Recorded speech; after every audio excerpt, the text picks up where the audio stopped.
Dear children, welcome to the Business Studies class. Today, in this module, we are going to study two terms, that is, international business and domestic business.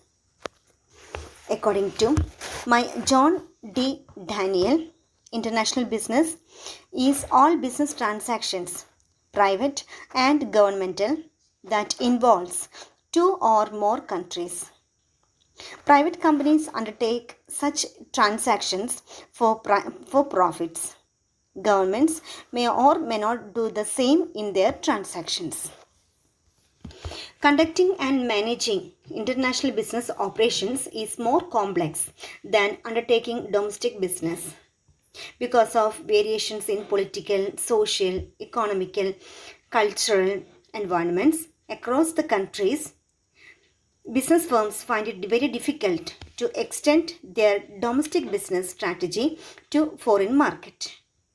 To be successful in the overseas market, they need to adapt their product, pricing, promotion and distribution strategies and all over the business plans to suit the specific requirements of the target foreign markets, etc.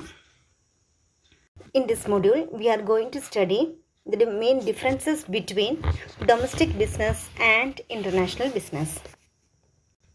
Then in the case of nationality of buyers and sellers, the people or organizations from one nation participate in domestic business transactions. But in the case of international business, the people or organizations of different countries participate in international business transactions. The second point is nationality of other stakeholders.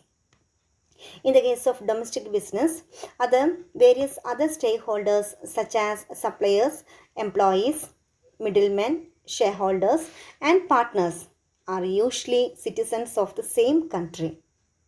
But in the case of international business, the various other shareholders or stakeholders such as suppliers, employees, middlemen, shareholders and partners are from different nations. Then third point is mobility of factors of production. In the case of domestic business, the degree of mobility of the factors of production like labor and capital is relatively more within the country. But in the case of international business, the degree of mobility of factors of production like labor and capital across the nation is relatively less. Then another point is customers' heterogeneity across the markets. In the case of domestic business, the domestic markets are relatively more homogeneous in nature. But in the case of international business, international markets lack homogeneity due to differences in language, preferences, customs, etc. across the markets.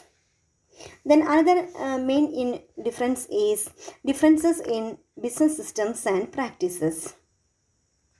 In the case of domestic business, the business systems and practices are relatively more homogeneous within the country.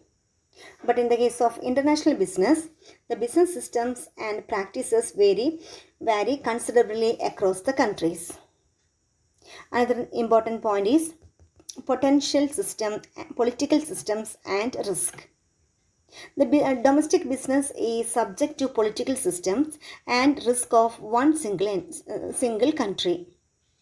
But in the case of international business, the different countries have different forms of political systems and different degrees of risk, which often become a barrier to the international business.